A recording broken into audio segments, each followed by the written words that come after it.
ginagawa ko for today.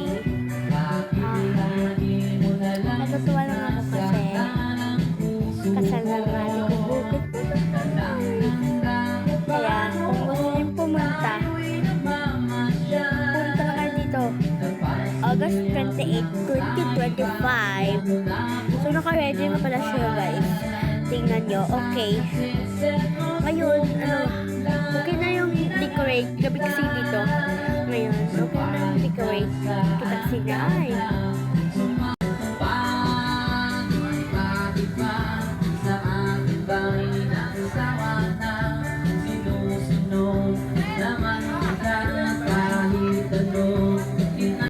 Yarn. Kaya, masaya ako ngayon. Bukas, magandahan ko talaga para sa inyo. Basta kasalanan natin ko, malamang. Minsan lang to. Diba?